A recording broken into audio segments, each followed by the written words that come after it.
Hey guys, welcome back to my channel. I'm so happy to be back and filming this video. I've been wanting to film this for the past like 2 weeks. I'm excited to kind of like catch up and explain a little bit about what is going on and what happened postpartum, as you can tell by the title of this video.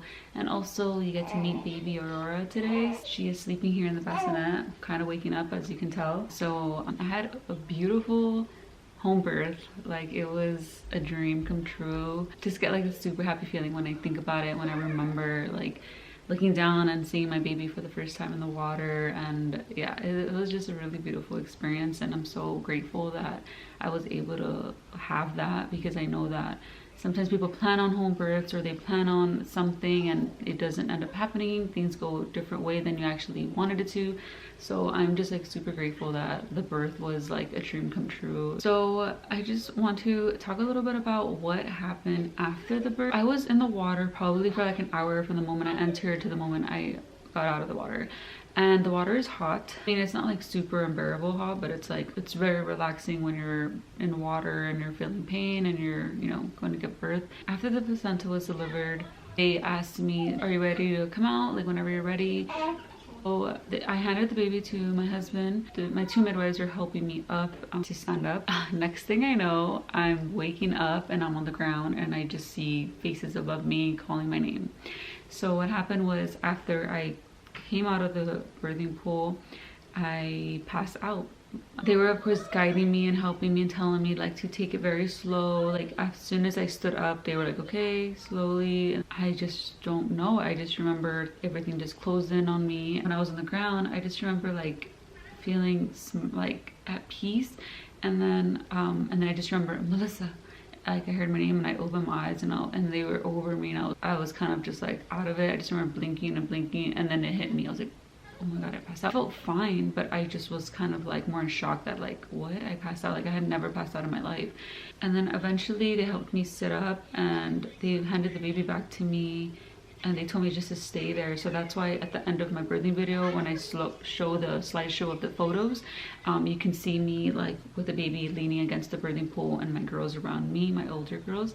So that's the reason why I was there in like such a random place, because I had already like came out of like the passing out and I was trying to nurse the baby, because you know, you do want to nurse your baby soon after having the baby if they're asking for it, which she was already kind of like, you know, looking for it. After a while, they helped me get up and I went to my bed and I was fine. I was still kind of dizzy, but I was okay. After a while, like, they were doing the test on the baby, like the weighing her. They were trying to feel my uterus, and then they said, it feels like your bladder is like in the way. It seems like you have to pee. They helped me up to try to go to the toilet. They sat me down. So I sat there for a while and then I just couldn't pee. So then they guided me back up from the toilet. I was looking down because they were like cleaning my legs and cleaning, like, you know, blood off of me. And so I looked down, and then I guess when I looked back up, I passed out again. Like, I don't really remember passing out. I just remember like again waking up on the floor. But yeah, I passed out twice. So that was just kind of weird, because like I said, I've never passed out before. So after a while, they guided me back to the bed and everything seemed okay. Like, they, aside from the fact that I wasn't going pee, and they were kind of worried that I might hemorrhage, that I was at a chance of like hemorrhaging once they leave. So they really wanted me to pee. A couple hours after they left, I ended up going pee. So everybody was happy. It's the night, the first night, and I haven't slept in like maybe almost 24 hours. Like, I had such a long birth, first of all, long labor. I had the baby skin to skin, first of all. Like, we did skin to skin for the first week. Like, when I mean skin to skin, I mean like we were literally in nothing besides diapers, and me eventually I would put on like some shorts or something, but like I was literally naked from the top up, and so was she. Everybody was kind of like worried. Like, my husband felt worried because they weren't sure if like something else was gonna happen to me, like if I was gonna pass out again. My mother-in-law was also probably concerned, and then I was also a little bit like in my head like kind of worried too. I didn't feel like so great because of what had happened. It's kind of traumatic. It was traumatic for me. I think around 3 in the morning, I had my husband, I woke him up and told him like I need to pee again, so I needed him to help me go to the bathroom. So then my mother-in-law held the baby while I went to the bathroom, and my husband helped me. He was like my nurse. Like he like changed my diaper, he changed my pads, like he changed everything. So like yeah, it was like a completely different experience this time around. Like we didn't have nurses to like, you know, keep doing this stuff for me, so he you know, helped out with all of that. I went to the bathroom, I didn't pass out, I was fine, and then I came back to bed, but I felt so tired, and I still felt like not like all there. I still felt like very like kind of dizzy and like thirsty. So I was so exhausted, and then mother-in-law was holding the baby, so I was just like, can you just hold her for a little bit? I just want to like lay down and close my eyes for a little bit, because she wasn't like awake, the baby was sleeping. And I just felt like not good. I kind of felt like I was gonna pass out again. Like I started feeling dizzy, and I was trying to like breathe through it and calm down, but it got to the point where I was like, I can't, like I do not feel good. And I started kind of panicking because I was like afraid, and because I, you know, I didn't have like a nurse around or anything like that. I told my husband, I was like, I don't feel good, like I feel like I should go to the doctor because I just don't feel right. Can you call like our midwife? So he did. And then this was like around 3 or 4 in the morning. She was telling me to try to feel my uterus. I told her, I got on the phone with her, I was like, I really don't feel good, I think I should go in. And she said, okay. She said, just try to keep the baby with you because they might try to separate you guys. Though I was really nervous about that. But I told my husband, like, after he hung up with the midwife, I told him, like, call 911. He's like, you want me to call 911? I'm like, yes, like, call 911. Like, I don't feel good.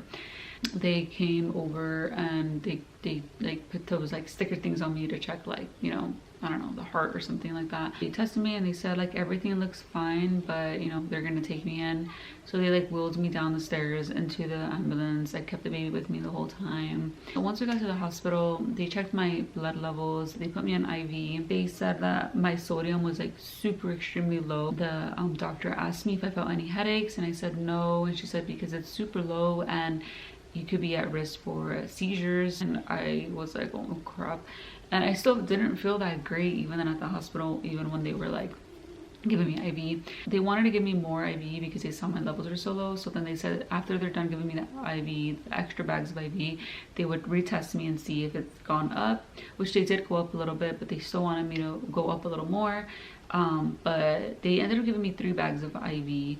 Eventually, you know, I was able to go home, but I still felt like so dehydrated. Like I felt like no matter how much water I drank, I just couldn't get enough. And she told me also like drink Gatorade, drink something else like that can replenish you with electrolytes. And but I asked her, I was like, so is it pretty much like dehydration? Is that what my problem was? And then she said yes, and just being so exhausted from like everything my body went through and like how long the labor was. And it's true because I'm so on top of my water intake, and I just obviously wasn't normally eating as usual. They ended up letting me go. We ended up coming home like maybe 7 or 8 in the morning. No, actually it was later. I think it was maybe like 10 or 11 in the morning. My mother-in-law actually made me a drink with like a bunch of lime and salt water, and it was so good. And I drank it immediately. I felt like relief. I felt so much better. My husband started buying me body armors, which like I had never heard of them before, but they're pretty much like more of like a healthier Gatorade. It has like coconut water in it. It's supposed to have less sugar also. I've been drinking a lot of those. So if you know about breastfeeding, you know that after like 3 days your milk comes in, and then you know at first it's the colostrum, after that you have like the milk. I felt like my milk wasn't releasing, and after like the 3-4 days, like I just felt really engorged, but like the milk wasn't really releasing into the baby. Like she was still getting some, but it wasn't like the release that I remember having with my 2 previous girls. And so I was getting a little concerned, and then I ended up telling me my midwives that IV can actually get in the way of breastfeeding, especially because they gave me so much IV that the IV fluids, it becomes like an edema where like they get stuck or like in the breast area. So what happens is it prevents the milk from releasing because the fluids are in the way of the IV fluids. So they told me like different exercises that I can do to try to push the fluids back meanwhile, so that I can like allow my milk to release. So that was like so stressful because I'm like trying to recover, trying to like replenish my body throughout, you know, those first days. And then now like I don't even know if I'm capable of feeding my baby well. And I was like so happy that I got IV fluids at first, but then I didn't know that IV fluids can actually kind of get in the way of breastfeeding.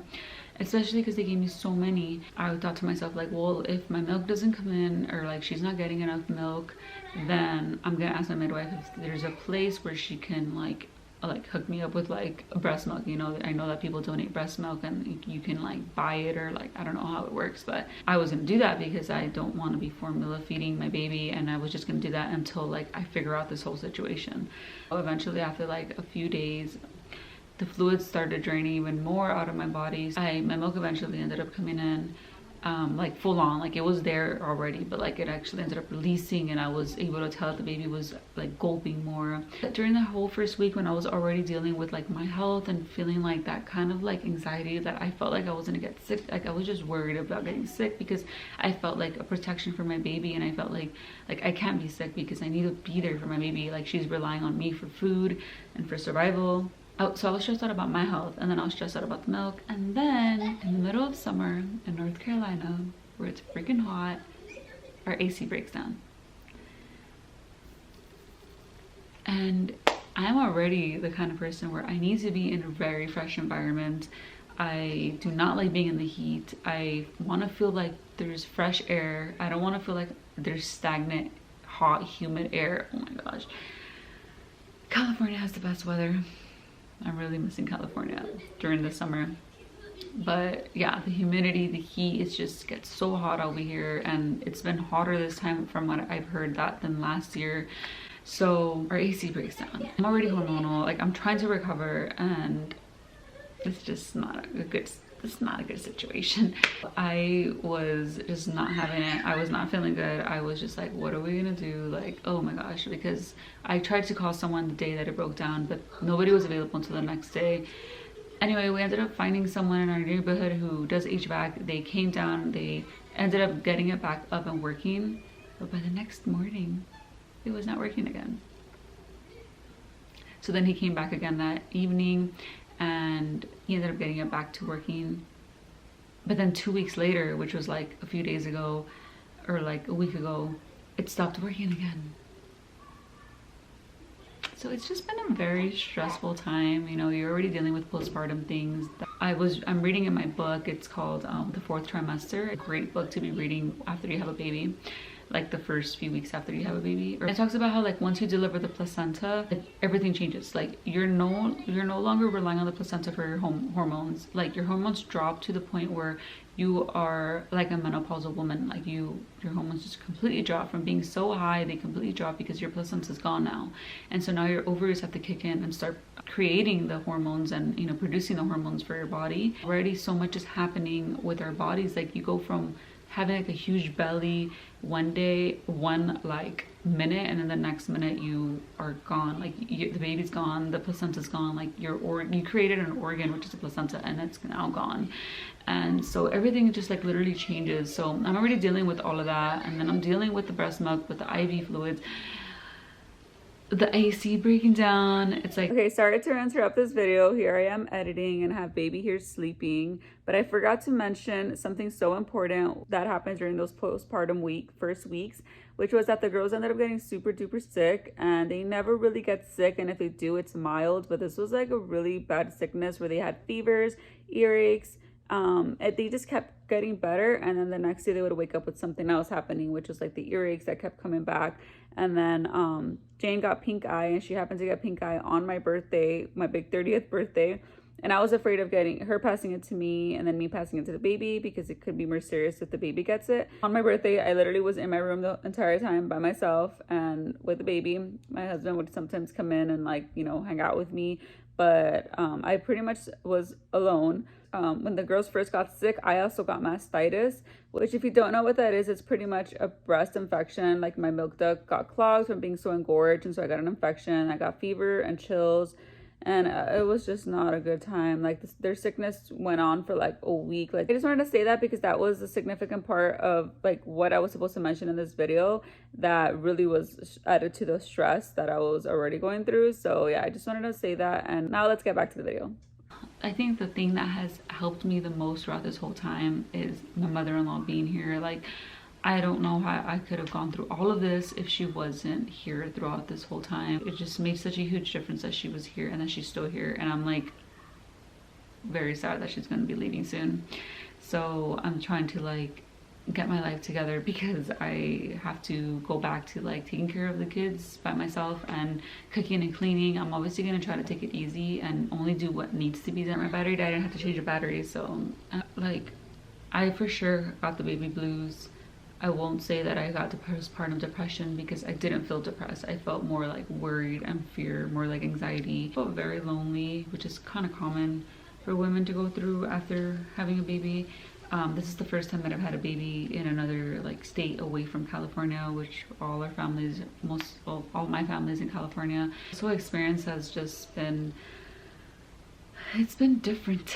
There's just so much to learn from it as well. Like I mentioned, that 4th trimester book is like teaching me a lot. I do want to go check my hormone levels and all my levels, because the fact that I went through this, according to what I've been reading, that like I have an imbalance somewhere, because I didn't go through this before with my other two. Aside from like the baby blues and the imbalance, it's like stuff actually happened, real things actually happened that were very stressful. Yeah, it's not just like in my head, like actual events took place that were traumatic, stressful, like scary. So I just wanted to let you know, like if you plan to breastfeed, just like be mindful about the IV fluids. Like maybe if you don't need them, don't get them. That was a very tough situation for me.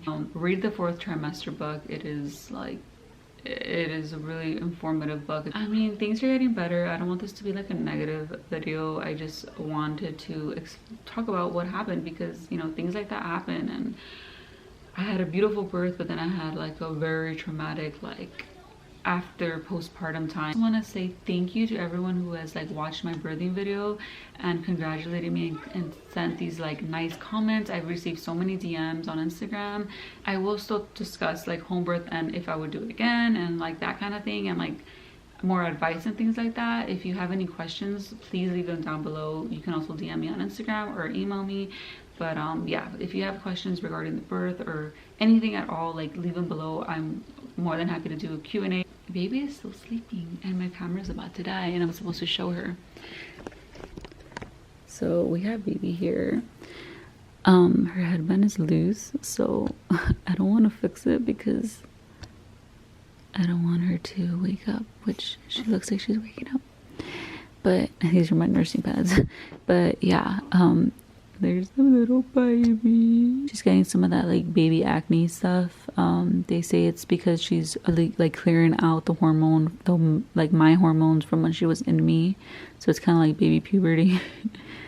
Yeah, there's my little baby, my little Aurora. I thought she would wake up and, you know, in time for this video, but I guess not.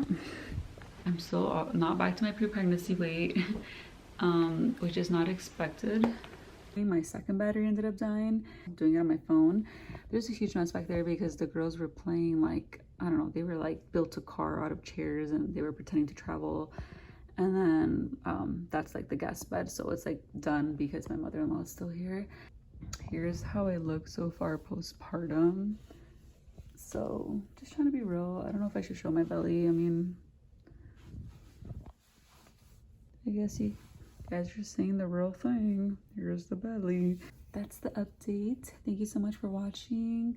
I will be uploading another video very soon, so yeah, see you guys very soon.